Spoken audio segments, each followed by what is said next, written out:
Assalamualaikum warahmatullahi wabarakatuh. Alhamdulillah pada malam hari ini kita bertemu dalam channel yaitu Podcast Darosna, tempat kita yang ngobrolin hal-hal yang viral di tengah-tengah masyarakat. Bersama kita saat ini pengamat sosial keagamaan yaitu Bapak Fathul Qodir, Bapak Yai Fathul Qodir MHI. Beliau ini pengamat sosial keagamaan khususnya di Jawa Timur. Dan di podcast kali ini kita akan membahas tentang Sonhorak ya, Pak Yai ya, Sonhorak yang baru-baru ini sebulan yang lalu itu cukup ramai di media sosial, baik di Facebook maupun di Instagram maupun di TikTok. Nah, itu orang-orang pada semuanya komentar terkait dengan Sonhorak. Secara singkat saya akan memperkenalkan profil beliau, yaitu pemateri kita atau narasumber kita pada malam hari ini. Beliau adalah seorang pengamat sosial keagamaan. Selain itu, beliau juga menjadi dosen di Universitas Kiai Haji Abdul Halim.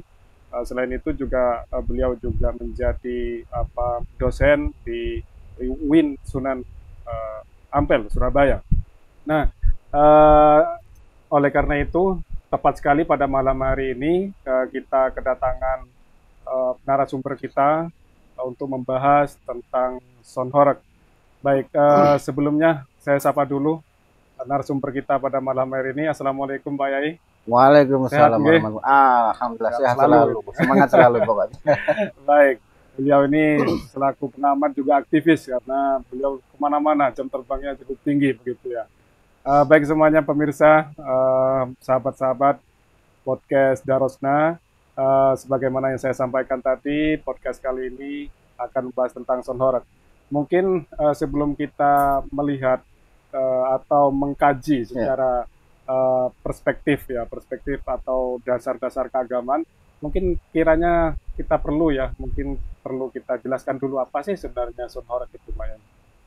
Sonhorak menarik juga yang bahas ini ya, karena ketika bicara horek itu kan bahasa Jawa yang kemudian menasional bahkan mengglobal istilah horek. Horek itu kan istilahkan dengan getaran.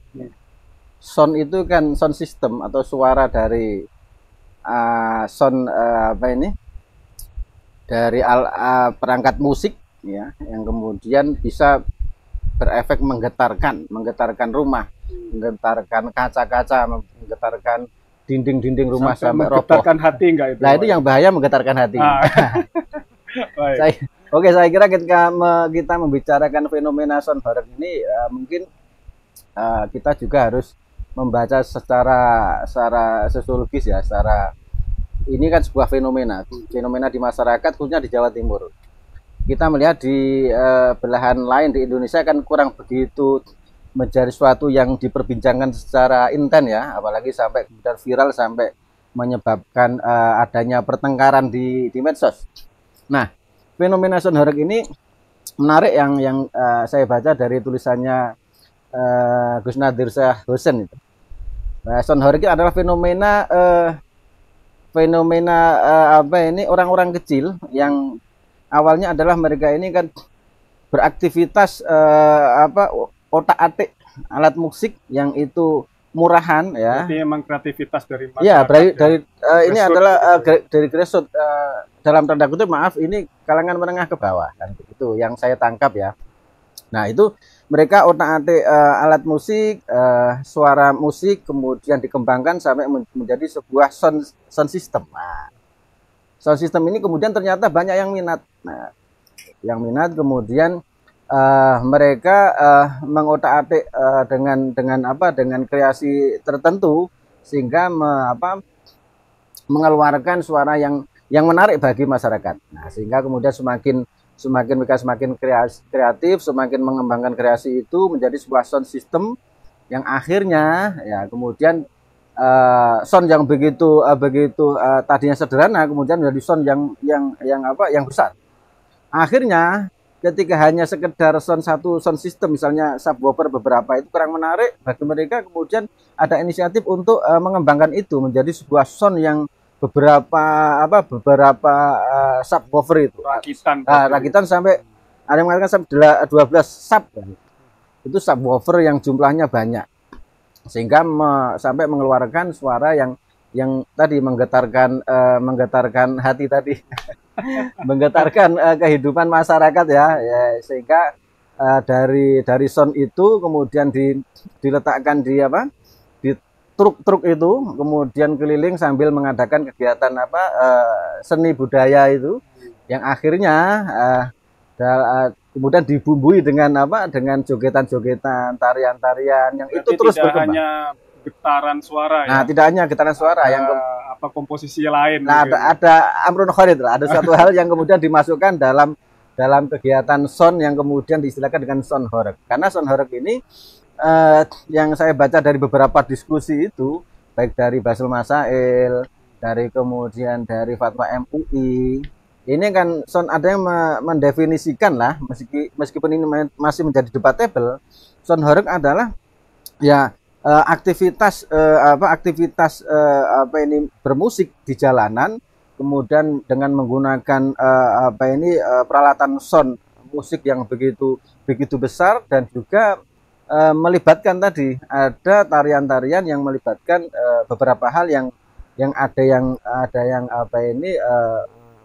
istilahnya seni-seni yang kemudian dalam tanda kutip itu melanggar norma kesusilaan lah. Nah, ada yang mengatakan seperti itu. Ada yang mengatakan ya seperti joget-joget, orkes gitu. Mungkin ini juga salah satu fenomena baru ya. Kalau dulu ada organ tunggal ya, sekarang agak berpindah ke sound horeg ini. Tapi walhasil yang bisa dipahami, sound horeg adalah sebuah hasil kreasi dari masyarakat bawah. Ya, rata-rata kan masyarakat bawah itu suatu yang menurut saya bisa dilihat dianalisis dari berbagai aspek. Nah, kreasi seperti ini saya kira sesuatu yang sifatnya natural.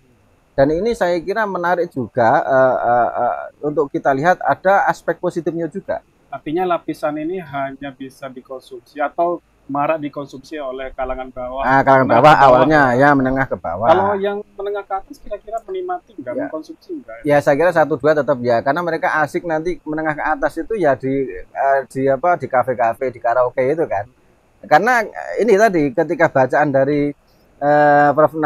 Nardisah Husain tadi ya, itu fenomena gerakan rakyat kecil yang kemudian menjadi sebuah fenomena yang itu menarik sehingga melibatkan banyak elemen di masyarakat bawah, menjadi sebuah hiburan tersendiri di tengah himpitan ekonomi, di tengah himpitan kesusahan. Hal itu kemudian bisa menikmati hiburan di sini, meskipun nanti sepulang itu ya mungkin ya kembali kepada hidup yang tadi asalnya tadi. Ini salah satu hiburan dan ini seni, dan menurut saya ini sesuatu yang tidak serta-merta harus kita matikan. Artinya hiburan masyarakat kelas menengah ke bawah itu sederhana. Mereka mendengarkan musik bareng-bareng ya. Nah, ini sebuah fenomena sehingga nanti ketika hiburan ini menjadi tontonan bersama, kemudian ditambah kreasi-kreasi yang bermacam-macam tadi ya, kemudian akan mendatangkan kumpulan orang banyak kan. Mengumpulkan orang banyak, disitulah yang kemudian dari aspek ekonomi juga akan ada nilainya. Aspek politik juga begitu, kan begitu. Secara aspek sosial ya akan juga, kan perkumpulan orang yang di situ punya kepentingan itu akan juga ikut nimbrung di sana. Nah, dari aspek ekonomi misalnya memunculkan para pedagang-pedagang. Kemudian misalnya nanti ada seseorang yang ingin mengundang pertunjukan, kemudian ada sound horeg. Nah, ini kan nyewa juga. Sehingga nanti memunculkan komunitas-komunitas yang secara ekonomi akan mulai berdaya. Misalnya EO dari pertunjukan ini. Kemudian nanti pemilik sound ini juga akan menyewakan misalnya. Ini sesuatu yang menurut dalam aspek ekonomi sangat menguntungkan. Menguntungkan ya. Perakitan sound tersebut ya. Nah, juga secara aspek politik bisa lihat bagaimana kemudian ketika sebelum ini viral kemudian menjadi sesuatu yang debatable itu, ya belum, sudah debatable tapi kemudian belum begitu viral. Itu kan beberapa yang punya kepentingan politik, ya itu mereka menggunakan fasilitas instrumen sound horeg ini untuk meraup massa. Karena apa? Dengan menggunakan apa? Sound horeg ini akan mendatangkan banyak orang dan kemudian disewa. Nah, kemudian di sanalah yang punya kepentingan politik kemudian berkampanye aspek politik. Nah, juga nanti aspek hukum yang lain juga, aspek-aspek yang lain secara positif maupun negatif akan muncul juga. Baik. Begini, melihat dari fenomena-fenomena tersebut, artinya sebenarnya itu kan hiburan kelas menengah ke bawah yang sudah apa namanya yang sudah disampaikan Pak Yai tadi. Cuman yang menjadi persoalan atau debatable di kalangan masyarakat begitu ya, entah mulai dari kalangan paling atas sampai paling bawah. Ada yang beranggapan gitu, dan tidak sedikit saya pikir sound horeg itu berdampak pada hal-hal yang bersifat negatif. Kalau tadi kan sisi positif secara ekonomi begitu ya, karena kreasi grassroots, terus kemudian mungkin juga bahkan berdampak dan bisa dijadikan media politik. Nah, namun di sisi yang lain ternyata ada dampak-dampak yang negatif, Pak Yai. Ya jelas. Saya kira ketika kreasi ini kan saya kira orang Indonesia itu sangat kreatif ya. Begitu aslinya orang Indonesia sangat kreatif memunculkan hal-hal baru yang kaitannya dengan memunculkan budaya baru itu sangat kreatif. Nah, ini yang kemudian juga menjadi salah satu catatan dari hal-hal yang dalam tanda kutip tadi positif, tapi kemudian juga aspek negatifnya ada. Contoh misalnya dengan sound horeg ini atau istilah sound system yang kemudian dihidupkan dengan suara dalam volume tertentu, ini kan ada batasannya. Nah, ini dalam aspek kesehatan juga ada batasannya. Kemudian ini juga harus menjadi pertimbangan. Jadi ketika hanya kreasi saja, kemudian kita mengadakan pertunjukan atau suara musik kan sah-sah saja. Karena secara hukum setiap aktivitas sosial itu yang pada dasarnya adalah mubah, boleh ya. Jadi al aslu fil muamalah itu al ibahah. Nah, illa ayadula dalilun ala tahrimihi. Kecuali memang ada petunjuk dalil yang itu menunjukkan keharamannya. Nah, keharaman ini yang kemudian menjadi catatan dari aktivitas-aktivitas sound tadi, pertunjukan-pertunjukan itu yang mubah, silahkan aja berkreasi semaksimal mungkin, dan itu menurut saya harus. Kreativitas masyarakat harus kita kembangkan, jangan dimatikan, tapi kemudian juga harus mempertimbangkan efek. Nah, efek ini kan yang efek negatif apalagi, karena kaitannya ketika sudah menjadi konsumsi masyarakat, konsumsi publik dilihat oleh masyarakat, kayak tadi mengumpulkan banyak orang, di situ pasti ada aspek penyertanya yang negatif. Contohnya apa? Misalnya nyetel menghidupkan musik dari sound itu yang kemudian melebihi batas aman menurut WHO itu kan 85 desibel. 85 desibel ini yang saya baca beberapa referensi itu sekira suaranya kita suara blender itu kira-kira ya 85 itu paling tinggi. Suara kereta api, suara kebisingan di bandara, kebisingan di lalu lintas, ini kira-kira 85 desibel. Ini ketika maksimal sampai hanya 8 jam bisa kita mendengar. Karena apa? Ketika sampai batas di atas batas 85 desibel ini bisa menyebabkan nanti mengganggu pendengaran, bahkan bisa sampai nanti merusak pendengaran ya, sampai kemudian menjadikan kita seseorang menjadi tidak mendengar, tuli. Karena apa? Karena ya itu mungkin ini ya gendang telinganya mungkin ya. Mengganggu saraf. Ini kemarin ketika ada diskusi dengan berbagai elemen ya di MUI itu ada dari aktivis sound horeg, kemudian ada dari pakar dari dokter dari kesehatan dari Dr. Sutomo, kemudian ada dari korban sound horeg di masyarakat yang merasa terganggu selama ini, kemudian ada dari apa ini EO-nya, EO Sonhoreg, ada pemilik Sonhoreg. Sehingga ketika kita mendengarkan dari apa pemaparan dari mereka, sharing dari mereka, ternyata beberapa Sonhoreg ini memang sudah melebihi batas 85 desibel. Ini yang menjadi catatan bagi kita, karena ketika tadi sebuah hiburan atau kemudian kreativitas di bidang sound ini sesuatu yang itu sesuatu yang menarik bagi kita, bagi masyarakat, tapi ketika nanti bisa mengganggu pendengaran, ini menjadi masalah juga. Nah, belum lagi kita bisa melihat bagaimana di masyarakat di Jawa Timur, di beberapa daerah kita bisa menyaksikan bagaimana ketika pertunjukan Sonhoreg itu sampai kemudian merobohkan genting, merobohkan kaca-kaca rumah. Saking getarannya. Nah, getarannya, saking kerasnya itu apa ini genting rumah bisa rontok, kaca bisa pecah. Meskipun yang saya dengarkan dari beberapa masyarakat yang memang penyuka itu, mereka ini juga aslinya masyarakatnya welcome. Nah, masyarakat welcome, tapi ada beberapa mayoritas yang tidak nyaman juga aslinya, tapi tidak berani untuk menyuarakan, untuk memprotes itu.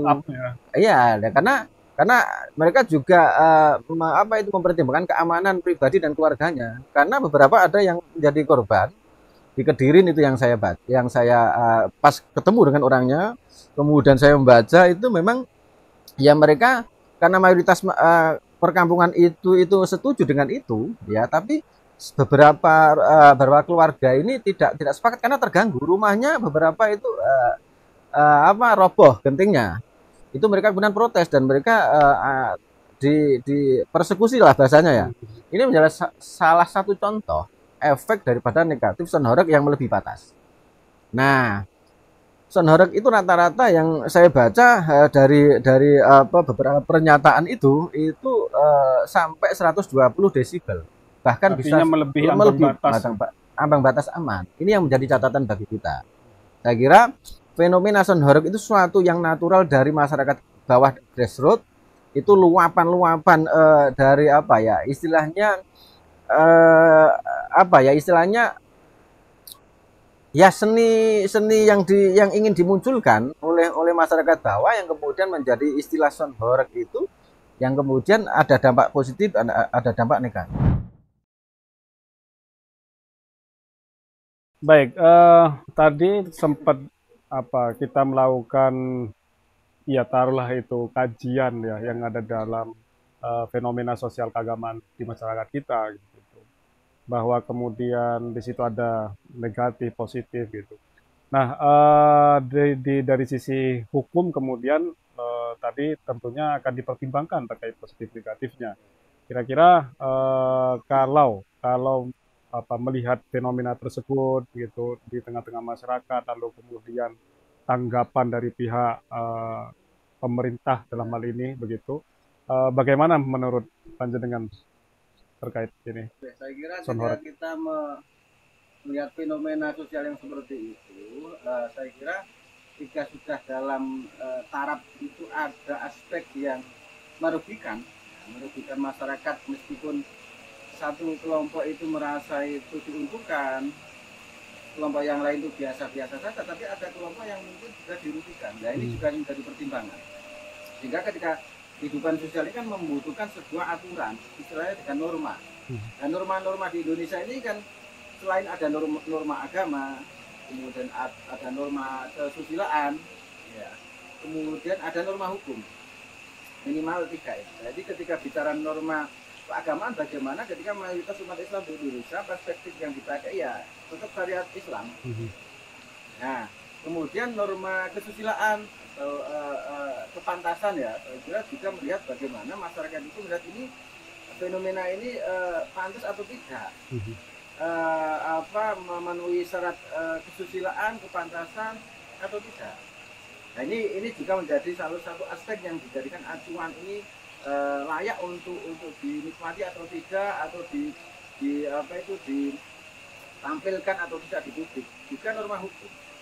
Nah, norma hukum itu juga bagaimana kemudian regulasi dari pemerintah yang kemudian melibatkan pakar hukum di sana, ada pakar kesehatan ya, dan aspek-aspek yang lain itu menjadi sebuah regulasi dalam yang dibuat oleh pemerintah. Ini menjadi pertimbangan bagaimana fenomena sonhoreg tadi yang kita bicarakan itu sudah memenuhi dari persyaratan diterimanya ya, diterimanya oleh norma itu atau tidak. Ini yang menjadi pertimbangan. Kalau kita membicarakan dalam konteks norma agama semisal keagamaan ya, saya kira ketika kita membaca fenomena itu ya kita tidak lepas dari tujuan pensyariatan itu apa kan. Makosidus syariahnya ya. Saya kira ketika ngomong maslahah ya, jadi inti daripada syariat diturunkan kan di jalbil maslahah, untuk mendapatkan kemaslahatan, untuk menyebarkan kemaslahatan. Dan juga nanti ada darul mafasid, menolak kerusakan. Nah, pertimbangannya kan di sini. Ada maslahah, ada mafsadah, kita terima. Tapi kaedahnya kan darul mafasid muqaddamun ala jalbil maslahat. Menolak kerusakan itu lebih baik daripada kita mengambil kemaslahatan.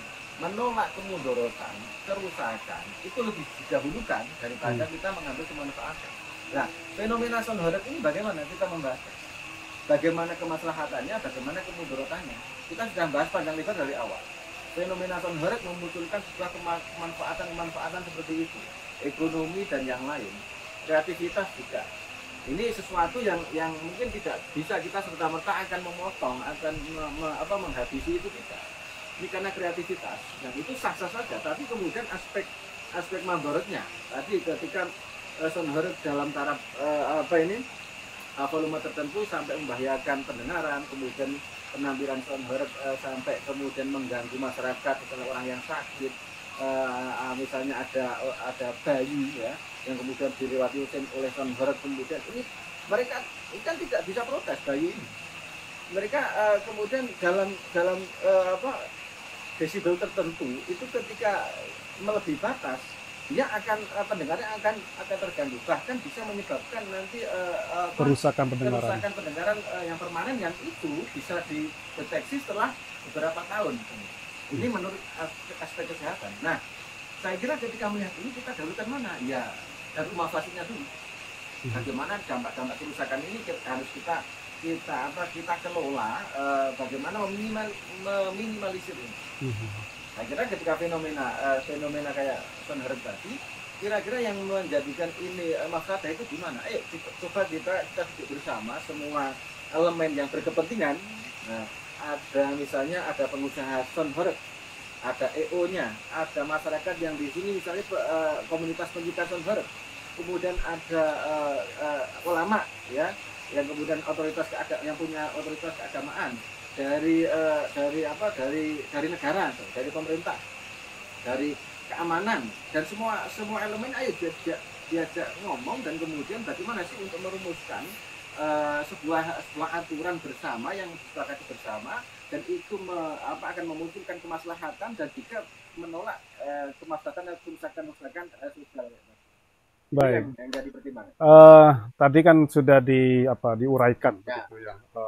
Yang ini adalah jalbul masoleh, dan di sisi yang lain ada darul mafasid yang harus kita perjuangkan juga begitu.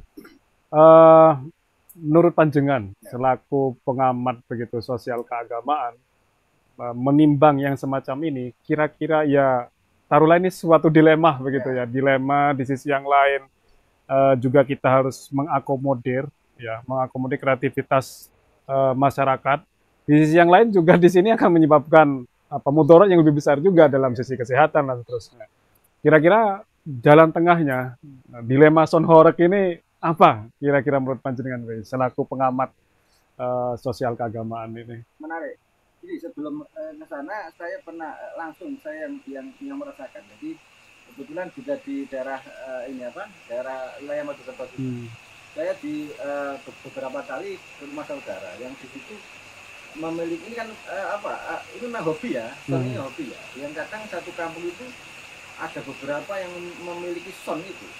Nah, ini dan di waktu-waktu tertentu kadang 24 jam mereka nyetel ini. dan itu sudah di batas di ambang batas itu tadi keamanan pendengaran Yang tadi. 85 disable itu ya. Nah, dan juga mengganggu karena Hmm. misalnya begini, kita seseorang tersebut menyetel musiknya itu sound itu jam 12 siang, ini kan istirahat. Sore nanti ada kegiatan ngaji. Nah, ini beberapa saya kebetulan saya menjadi salah satu yang merasakan itu ketika saya bertamu di saudara saya itu 3 kali tidak salah itu selalu pentumannya nyetel ini. Dan lumayan terganggu ya, Ya mungkin terganggu ya. karena ketika tamu kita ngobrol Iya. dan itu kata ya horor. Dan ini ketika diingatkan kadang ya dikecilkan, tapi nanti kalau beberapa jeda itu kita nyaringkan lagi karena gitu. ini memang mereka itu hobi. Nah, ketika nanti menjadi hobi ini kemudian tidak diatur menjadi habit ya, menjadi apa itu istilahnya sesuatu yang menjadi sesuatu kebiasaan mengganggu ini yang kemudian menjadi catatan kita. Nah, fenomena sonor saya kira ketika di konteks kita Jawa Timur itu beberapa tempat memang sudah dalam taraf mengganggu ya. Mungkin ada di beberapa daerah yang lain juga. Mungkin ada kelompok yang mayoritas itu suka, yang lain terganggu. Yang terganggu itu kan juga harus menjadi pertimbangan kita. Nah, bagaimana saya kira upaya-upaya itu sudah dilakukan ya, misalnya kayak beberapa Basul Masail itu bahkan 2000 berapa ya? 2019 sudah ada di Jombang, kalau tidak salah di pesantren ini di sekitar Jombang ya ada. Artinya persoalan ini sebenarnya sudah lama ya dibahas ya. Fenomena ini sudah lama.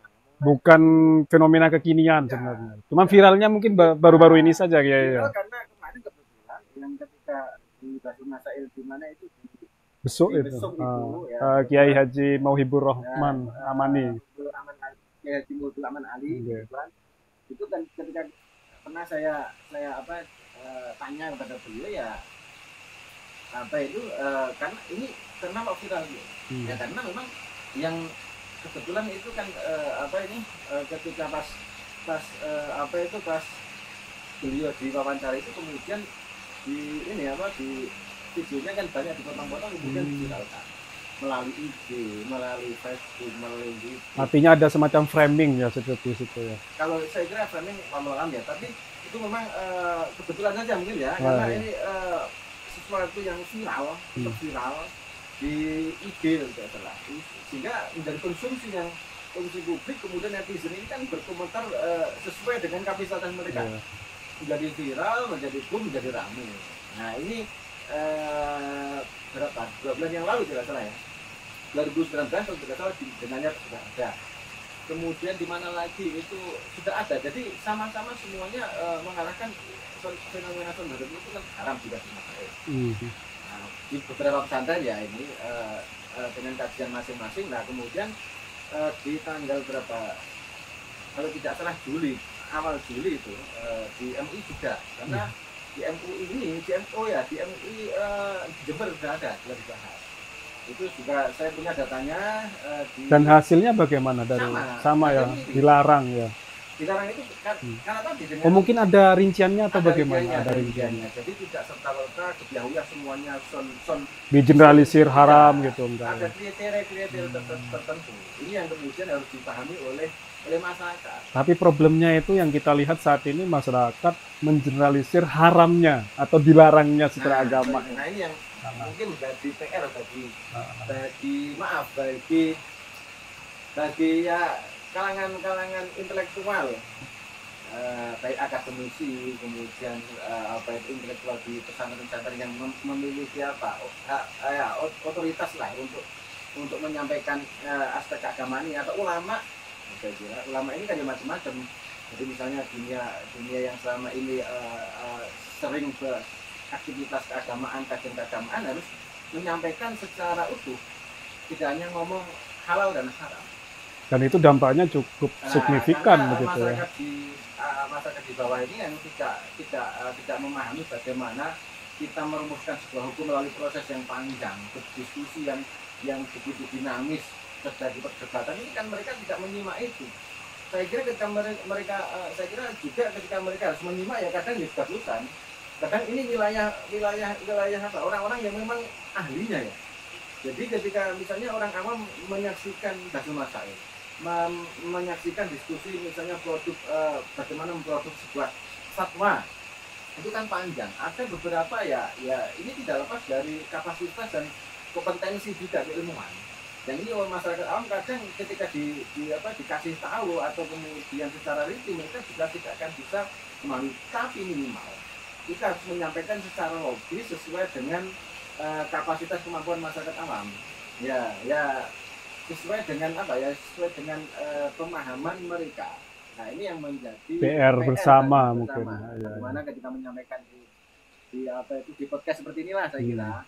Kemudian di medsos misalnya secara pribadi atau misalnya mewakili sebuah lembaga itu saya kira perlu disampaikan secara runtut sistematis sehingga logika mereka itu diajak berpikir bahwasanya memproduksi sebuah hukum sampai halal dan haram itu tidak sederhana. Contoh misalnya begini di MUI Komisi Fatwa itu kan harus mendatangkan tadi yang saya sampaikan, mendatangkan dari dari kepolisian juga, dari medis juga begitu. Dari medis, dokter juga acquisition holder ya. Kemudian selama ini kelompok atau yang menjadi korban dari adanya fenomena sonhoreg ini, mereka disuruh ngomong dari latar belakangnya seperti itu, apa sih problemnya? Nah, kemudian baru para ulama, para kiai atau kelompok-kelompok intelektual yang membidangi itu kemudian berdiskusi, mengambil dari kitab ya, pandangan-pandangan ulama dari Quran, dari hadis, kemudian merumuskan, oh ini dengan berbagai pertimbangan ini boleh ini kita. Nah, proses proses mudahnya proses istinbat atau istidlal ini yang butuh disampaikan secara sederhana di hadapan publik. Supaya apa? Supaya masyarakat ini bisa memahami, oh hukum haram ini karena pertimbangannya ini. Mungkin terkadang ini ya di kalangan kita di masyarakat ya minimnya literasi ya mungkin ya, sehingga tidak tersampaikan dengan baik atau mungkin potongan-potongan video itu yang akhirnya menjadi kesalahpahaman begitu ya mungkin. Kalau saya melihat bahwa saya sekarang ini antara orang yang memiliki kapasitas, memiliki kompetensi dengan yang tidak itu sama-sama bisa ngomong, sama-sama bisa mewarnai dunia maya. Siapa ngomong apa itu sekarang garisnya itu agak sulit untuk membedakan mana yang ahli, mana yang tidak, mana yang bahkan mana yang tidak. Mungkin semakin keras ngomongnya itu semakin benar seakan-akan itu. Baik, makanya siapa yang kemudian paling banyak ngomong viral, kemudian menjadi logika bersama yang disepakati bersama. Sehingga ketika sesuatu yang baik itu kemudian tidak didukung oleh masyarakat, maka kemudian keburukan itu yang akan menjadi sesuatu yang akan dijadikan panutan oleh masyarakat. Dan bahkan sudah menjadi pembiasaan mungkin. Pembiasaan tadi, jadi ketika sudah menjadi pembiasaan, maka itulah yang memang wajah masyarakat seperti itu. Sekarang coba, misalnya ketika ngomong seorang kiai sudah melakukan kajian untuk apa? Untuk mencari solusi adanya sebuah fenomena sonhoreg seperti ini. Ada maksudnya, ada masalahnya, ada manfaatnya, ada kemadaratannya. Kemudian dikaji dari pemahaman Quran hadis. Ini orang-orang yang memang sudah bidangnya, belajar di pesantren lama, kemudian kuliah di jalanan. Tapi ketika muncul ya membahas suatu hal, hasilnya kemudian hanya dicibir oleh masyarakat yang itu notabene mereka tidak tahu agama. Ini kan sesuatu yang maif. Ini logika masyarakat kita apakah memang seperti itu? Nah ini yang menjadi PR bagi kita. Sehingga apa? Ketika di publik narasi-narasi yang baik itu harus terus kita suarakan terus. Karena apa? Karena ketika kita nanti logika publik ini ya sesuai dengan yang menjadi tren itu, tren di medsos. Karena dunia sekarang kan ada dua ya, dunia nyata dengan dunia maya. Kalau dulu dunia nyata dengan dunia gaib, dunia nyata dengan dunia maya. Yang gaib sekarang agak sedikit diredam karena kekuatan jin, kekuatan itu sudah kalah dengan dunia maya. Baik, ini sangat menarik sekali. Artinya karakter masyarakat kita secara umum itu ya memang masih berhak, seakan-akan itu berhak berkomentar apapun itu di media sosial begitu ya.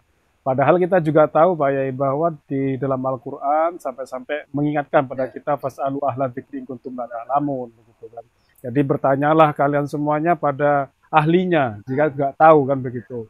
Nah, unik tadi itu sebenarnya para ulama kita, kiai-kiai kita yang sudah membahas tentang sonhorek, memberikan tanggapan, rekomendasi hukum, tapi nyata-nyatanya akhirnya cuma selesai di cibiran, begitu kan unik masyarakat kita. Iya. Karena ya yang aktif di medsos itu kan semua kelompok ya, mulai yang dari anak kecil ya, terutama anak SD pendidikan, SMP yang pengangguran, yang siapapun lah itu mereka kemudian punya hak untuk berkomentar di situ. Nah, makanya ketika ada buku yang berjudul matinya kepakaran itu, ya, betul. Itu menunjukkan bahwasanya pakar-pakar atau orang-orang yang ahli punya kompetensi kualifikasi ini kemudian kalah dengan dengan orang-orang yang mungkin followernya banyak begitu. Banyak tapi tidak kompetensi tidak layak. Ini yang itulah fenomena dari logika masyarakat kita seperti itu. Ini apakah kemudian mereka salah tidak? Ini yang menjadi PR dan menjadi PR kita bersama, bahwasanya masyarakat kita seperti itu di era kebebasan informasi ya, kemudian dengan fasilitas digital yang begitu luar biasa, itu sesuatu yang niscaya ini, dan kita bagaimana kita harus yang punya kepedulian dan punya otoritas ya, jadi otoritas keilmuan, bagaimana kita memiliki kepedulian, bagaimana menyelamatkan generasi muda kita, ya kita harus ikut berperan di situ, mengambil peran. Maksudnya mudahnya dengan podcast seperti ini, yang sederhana, kita ngaji ya, terus kita viralkan. Kebaikan itu harus kita viralkan. Harus kita viralkan supaya apa? Ya di dunia maya ini ya dijali dengan hal yang positif. Lama-lama nanti masyarakat akan menjadi sesuatu yang dijadikan sebagai panutan gitu. Tapi ketika sesuatu yang sifatnya mungkar, dalam tanda kutip maksiat-maksiat yang berbagai macam bentuk itu kemudian menjadi sesuatu yang tontonan yang pokok. Nah, ini yang kemudian akan menjadikan masyarakat kita ya terus akan seperti. Artinya secara sederhana masyarakat kita itu sebenarnya tontonan itu harusnya menjadi tuntunan begitu ya. Tapi fenomena yang agak kontradiktif itu kemudian tuntunan malah jadi tontonan kalau sekarang. Makanya dicibir begitu ya. Hal-hal yang karena berarti hal-hal yang kemudian hal kayak kajian seperti itu kan sesuatu yang mengagetkan ya, sesuatu yang mengagetkan, tadinya nggak boleh saja kok kemudian moro-moro ya tiba-tiba dilarang. Nah, dilarang ini karena tidak muncul secara tiba-tiba, kan tidak melalui keresahan yang timbul di masyarakat. Kemudian kelompok-kelompok intelektual atau kelompok-kelompok yang memiliki hak otoritatif untuk berbicara hukum agama itu kan kemudian mereka mulai bicara bahwasanya ini baik ini tidak, karena memang bidangnya mereka. Saya kira kita sebagai masyarakat ya, khususnya masyarakat awam, ketika tidak bidangnya, tidak tahu, mending diam.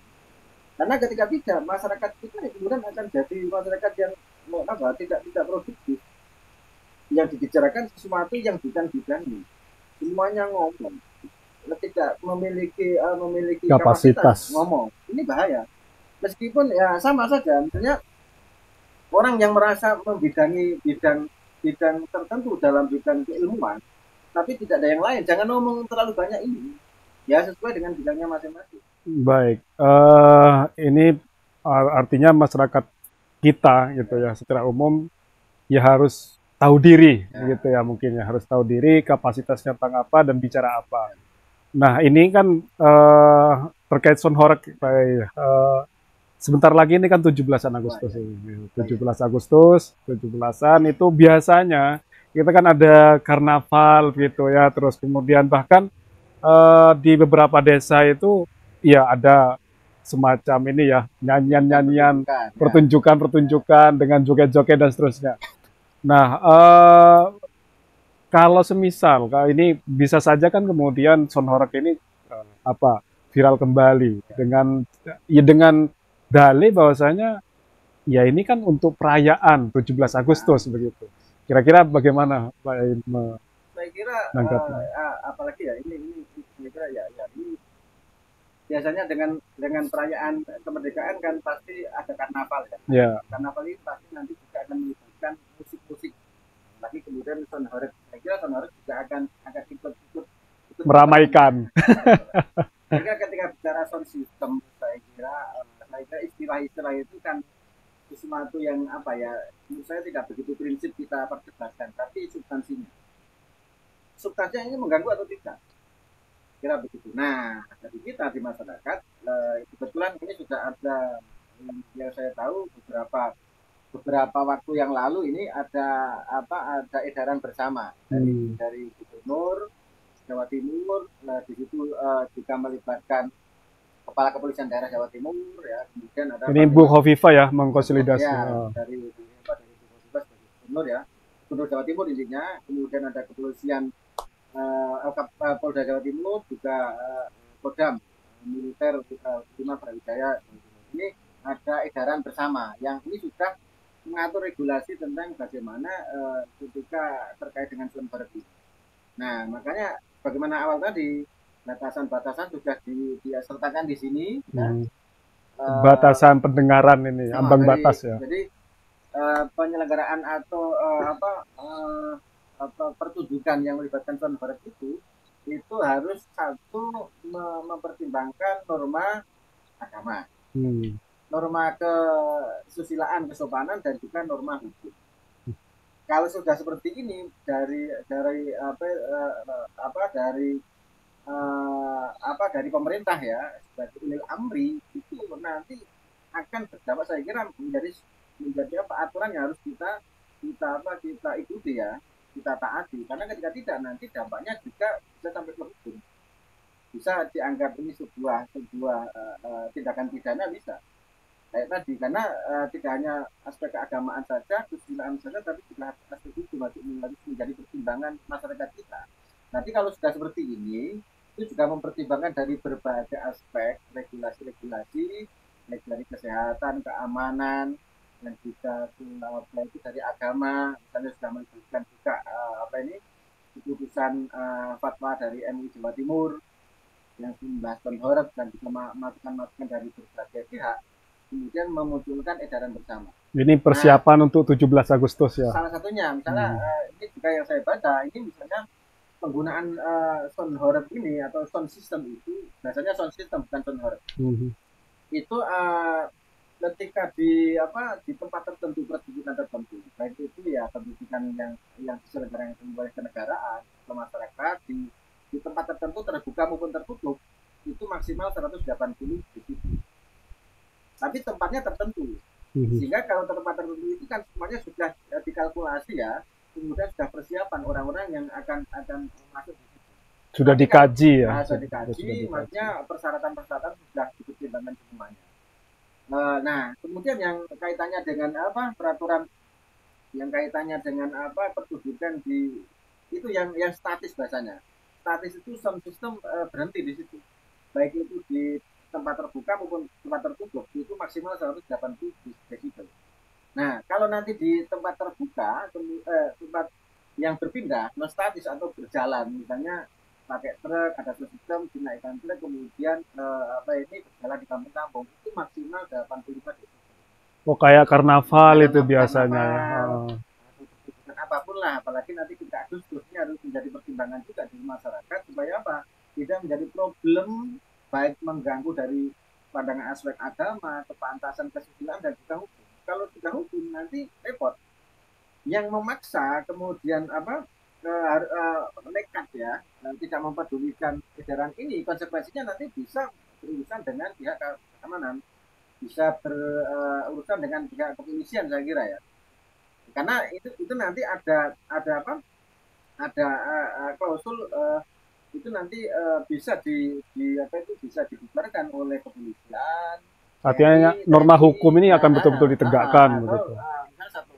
Nah, ini menjadi problem kan, sehingga supaya nanti tidak bermasalah bagi masyarakat yang itu penyuka menurut ya harus dipertimbangkan ini. Supaya apa? Ya kehidupan masyarakat kita itu berimbang. Kemudian kenyamanan, kedamaian, meskipun ada pertunjukan musik, pertunjukan apapun itu kita semuanya nyaman. Semua kelompok, tidak hanya kelompok yang senang saja, tapi kelompok yang awalnya tidak senang juga kemudian nyaman. Semua lapisan masyarakat Ya, ini bahkan bisa lapisan masyarakat diakomodir. semuanya bisa menikmati karena apa itu dengan adanya sound Pertunjukan system, seni yang seni lain yang kemudian gitu. tidak ada pertunjukan yang di situ dalam tanda kutip Berdampak menampilkan negatif. hal-hal yang negatif Mhm. secara keagamaan, misalnya membuka aurat atau hal apapun lah yang kemudian menjadi norma agama itu atau norma kesusilaan, kepantasan, dan juga norma hukum positif. Mhm. Kira-kira Baik, untuk yang terakhir nih ya. Pak Yai, sebagai pesan singkat terkait sound horeg pada masyarakat kita khususnya di Jawa Timur begitu ya, apa yang bisa disampaikan pesan tersebut? Saya kira semua elemen masyarakat harus bersama-sama menyadari bahwasanya fenomena sound horeg adalah fenomena sosial masyarakat kita dan itu sesuatu yang satu sisi bermanfaat. Kemudian memunculkan kreativitas yang nanti juga akan memunculkan kreativitas yang lain. Nah ini harus kita jaga kreativitas masyarakat. Namun dalam satu sisi kita juga memikirkan bagaimana dampak tadi ada dampak positif, dampak negatif harus kita pikirkan juga. Baik dengan itu berkaitan dengan aspek keagamaan, dengan norma keagamaan, kesusilaan, dan juga norma hukum. Sehingga norma itu kan harapannya dimunculkan, dilahirkan untuk menjaga keseimbangan kehidupan masyarakat. Sehingga aktivitas masyarakat itu ya mudah tidak terganggu dengan adanya fenomena pemburu. Sehingga masyarakat Jawa Timur khususnya itu menjadi daerah yang kreatif, ya, daerah yang kemudian religius, daerah yang kemudian berdaya terus semakin maju dalam segala hal. Kira-kira. Masya Allah, ini penjelasan yang sangat kompleks sekali ya. Ini butuh beberapa beberapa semester untuk Beberapa SKS ya dibutuhkan 16 kali pertemuan nih kalau perkuliahan. Baik, terima kasih banyak Pak Yai Fatul Qadir atas waktunya sudah memberikan pesan begitu, terus kemudian penjelasan terkait sound horeg. Ya, terima kasih kami di sini uh, sebagai host di podcast Darosna. Sampai bertemu lagi pada episode berikutnya dan dengan viralitas yang tentang sosial keagamaan di masyarakat. Wassalamualaikum warahmatullahi wabarakatuh.